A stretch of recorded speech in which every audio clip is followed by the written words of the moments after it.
Oilers, you got a great offense with Connor McDavid. So I have them sweeping them. Yeah, well, I don't think you heard my point. The San Francisco Giants have 3 more in the 2010s than the Rangers have in their entire history. So, yeah. It's hard to get back and to get back-to-back wins, and I don't see the Lightning doing it here, so I have them losing to the Hurricanes in 6.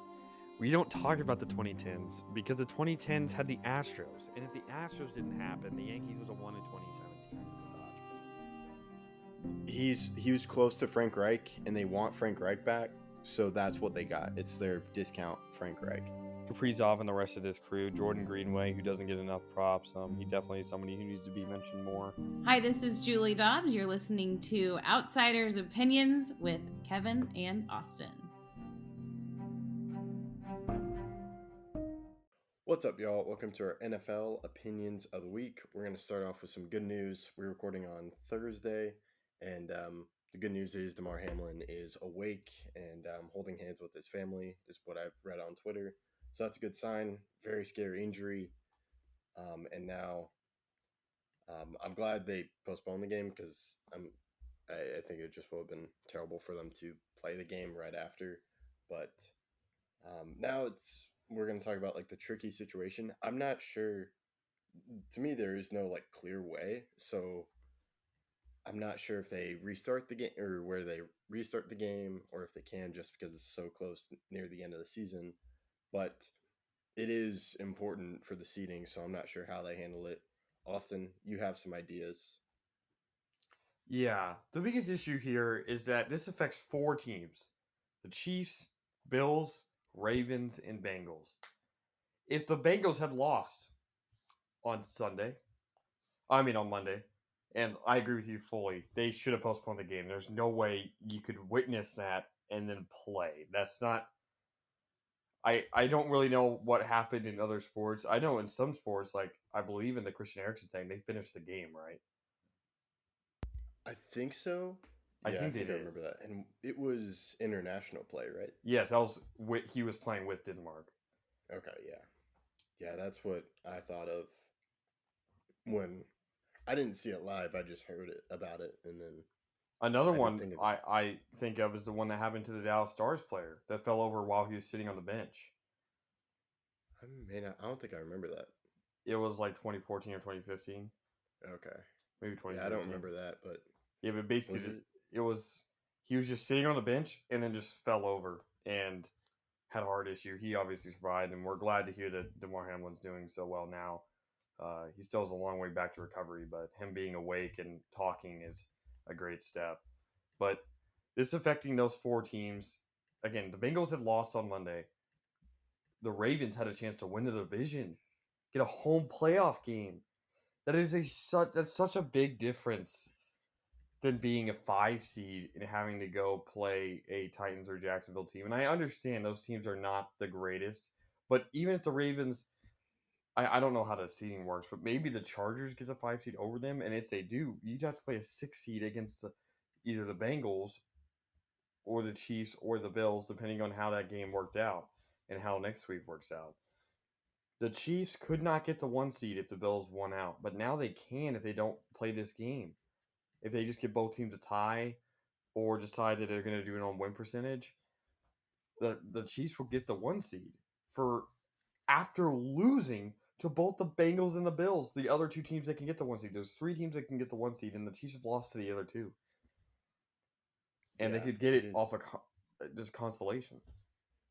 Yeah, it's crazy, and we're just going to talk about this because I think everything has been said about the personal, like the issues or what came up with the injury. But now I think the NFL handled it well, and I think it shows the preparation they have with having so many nurses. Because I heard someone said there were like 30 medical personnel.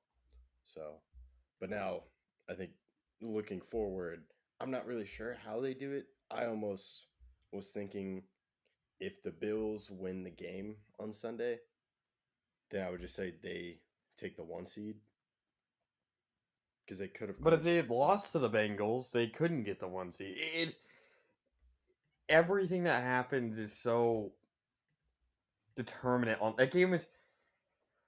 that game's so important for the year, and I believe it will be. Let me put it this way: it won't be the game.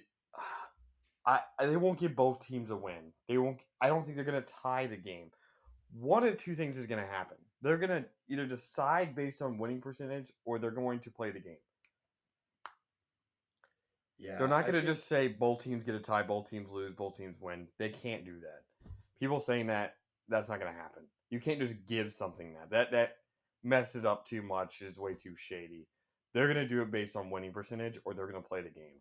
And I'll give my little take of how they would do it. So I believe that they should push back the Pro Bowl until after the Super Bowl, then move the it to where there's a week between the NFC and AFC Championship games and the Super Bowl. Because everyone's talking about, oh, there's a lot that happens before the Super Bowl, but teams don't even fly into the Super Bowl until a week before anyway. All those media days would just happen the same. Yes, they wouldn't get 2 weeks off; they get 1 week off, but they get 1 week off every other week besides their bye week and Super Bowl. It's not a crazy difference that it's not going to be uh, seen. So I think they push those back. This week we play week 18. Next week, only the Bills and Bengals play. And this is where all those teams get a bye week besides the Bills and the Bengals, unfortunately, because technically this was their bye week. Another bye week, because they only played, what, half a quarter? yeah, it was pretty early on. Yeah, I'm not sure. I think if it happened earlier on in the season, like I know it was different, but when there was like a hurricane, when there were hurricanes, I think it was like Miami and Tampa, they just switched bye weeks. So like, okay, you'll play then. Um, so it's just now it's so late to the season, and I'm not sure if you can do another game because then I think probably winning percentage it comes down to, and then I heard a report that the number one team could choose a bye week or choose home field advantage. Not sure if I really understand that, but I I think don't. winning. What I saw that report, but the way it was worded was very confusing. I don't understand it either. Yeah, I think I'd probably go winning percentage, and then you don't have to do so much moving around with schedules and stuff. Even though that's just what I think could happen, but we'll have to see. Yeah, I look, like you and I have both mentioned before, there is no perfect solution or right answer. These are just possible suggestions. It's an impossible situation to come out of clean, to where no one is affected, no team is affected, no team has a negative or a positive effect. Uh, it truly is just about the health of the player, and we really hope that everything comes out great. Now, it's the NFL's turn to tell us what they're gonna do, and I'm honestly accepting of anything unless they give a team a win, a tie, or a loss. Look, I'm not a fan of win percentage, but I understand why we may have to go to it, so I'm not going to be mad. It's the same thing that happened during COVID because not every team had played the same amount of games in the NBA. So when every team went into the bubble and played 8 games, some teams had more games played. So it was based on winning percentage. Now, do I like winning percentage? Like I said, no, I don't. I wish it was wins. However, that's not what it was, and there's some circumstances where you got to do stuff that normally you wouldn't want to do at all. So I'm not against what they have to do. It's a really tough decision. I do not envy the position of Roger Goodell right now, and I'm interested to see what they decide. Yeah, I am too, and I think it's important to like talk about how what happens next. But yeah, I don't think everyone's gonna understand like it was an impossible situation. So, and I think it will all turn out okay as hopefully Hamlin continues to recover, and our prayers are with him. But now, little serious conversation at the beginning. Um, what do you think overall of the week before Monday night? Tom Brady is back. You remember when I said new year, new me? The Bucks really turned it on. Over 200 yards from Mike Evans, 3 touchdowns. Over 100 yards for Chris Godwin. Brady, 432 yards, 3 touchdowns. passing, and a rushing touchdown in a game they had to win. I don't know, man, but the GOAT is back. Yeah, it's scary because the Mike Evans and Brady connection heated up, and Ryan Jensen's supposed to come back.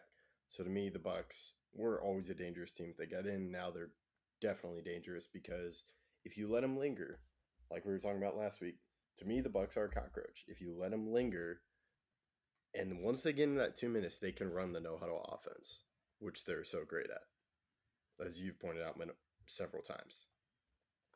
Yeah, So and I another team I want to mention, the Packers. I've been a Packers fan. I've gone through it this year. We were 4-8, and the writing appeared to be on the wall. Everyone's saying that we should just start Jordan Love the rest of the year, get rid of Aaron Rodgers, or he's going to retire, or something's going to happen, and we move on to the next chapter in Packers history. But no, 4 straight wins and whatever needed to happen outside, and now the Packers control their destiny. Packers win, they are in. that's true. And from the Vikings game, they just dominated. It seemed like their defense, because that's what I view them as. We're going to trade Devontae Adams. We're going to go younger, but they drafted defensively and try to get a better defense. And that just hadn't worked until the past few weeks when their defense has stepped up. Yeah, and the veteran presence of guys like Rodgers, Mercedes Lewis, Preston Smith, and other guys have really stepped up. Mason Crosby has made some big kicks, and I'm really excited for this upcoming week. There's a lot of big games, and really, between the Packers, Seahawks, and Lions, look, I'm a Packers fan, but the Seahawks, their route here was incredible before the year. The Lions were 1-6 at one point. 1-6. Do I want the Packers to make it? Will I be mad if they don't make it? I will be mad. Yes, I will. I will not be happy. However, the alternative, I don't see a. There's not a big drop off. If you get what I'm saying. Like if the Seahawks make it, I'm so happy for the Seahawks. If the Lions make it, I'm so happy for the Lions. These were not teams that were supposed to make it. All three of these teams at one point in the season were deemed to be impossible. Seahawks right before the year started, Lions at 1-6, Packers at 4-8, and now one of these teams is getting in. Yes, I agree. And just talking about the Seahawks, they are projected to currently get the third overall pick. And then I also want to talk about Chicago. Justin Fields is out. They potentially have a chance to get the number one overall pick if the Texans win and Chicago loses, which I think Fields being out leads to a higher chance, which would just be a crazy event. And then we can talk about what could happen. But I also want to talk about you and I had a discussion about Malik Willis and Joshua Dobbs. They announced Joshua Dobbs is starting, so my thing, I was wrong. I thought they were going to start Willis, but they went your route, and we'll just see how it plays out. I didn't watch enough of the game. Dobbs played well. He threw one pick, but it was more about, hey, the game is almost over. We need to force it down the field than him actually making a poor decision. I thought he played well. I thought he could manage the game, and that was without Derrick Henry. So with Derrick Henry, I think the Titans could be dangerous. I thought Titans are playing Jags. Yeah, I said the Titans with Derrick Henry could be dangerous. Oh, okay, my bad. I heard. Oh, you heard. I heard Patriots. Oh, yeah. So I was like, what? So that's why. But yeah, I think that could be a really good game.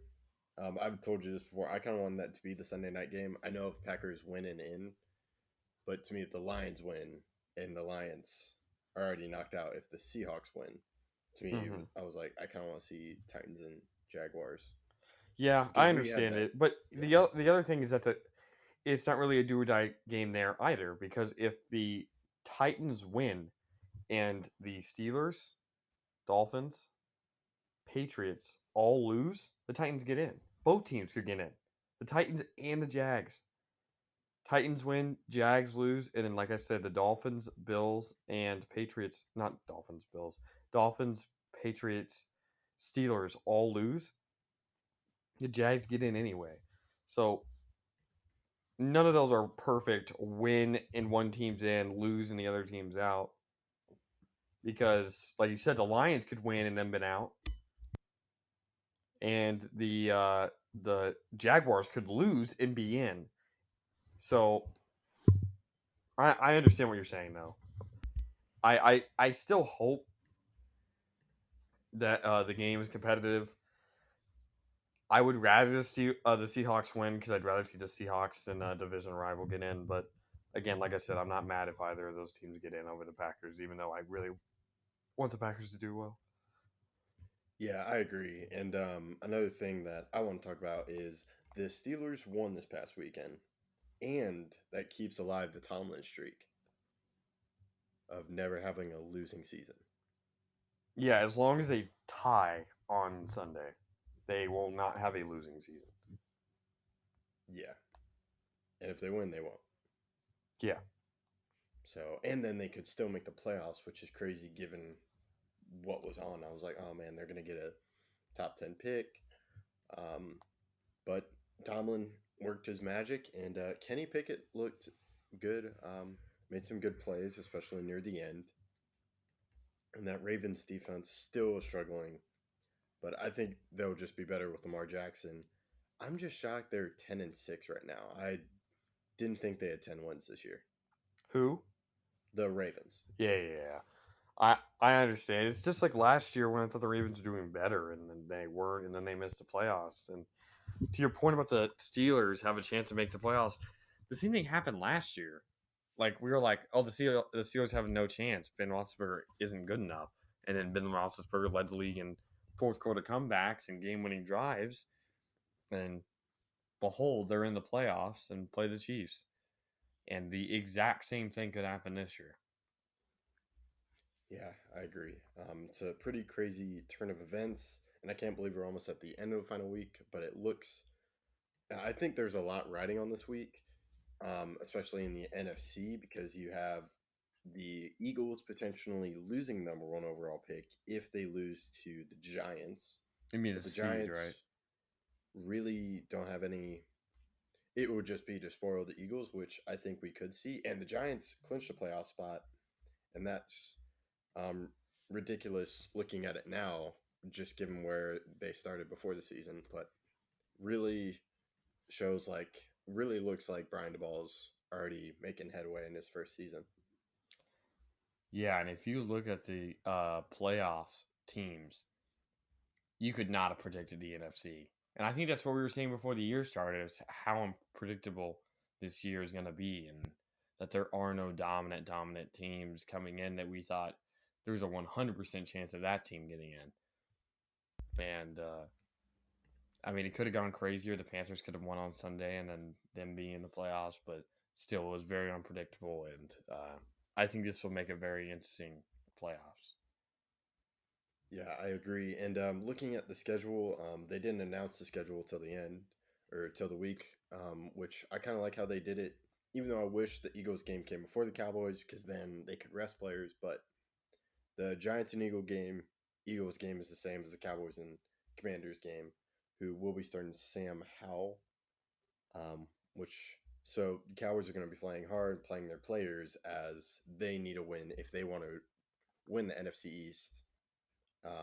And then the Eagles can't rest players because of the Cowboys as well. And then you have Vikings, Bears. Vikings also need to be in it.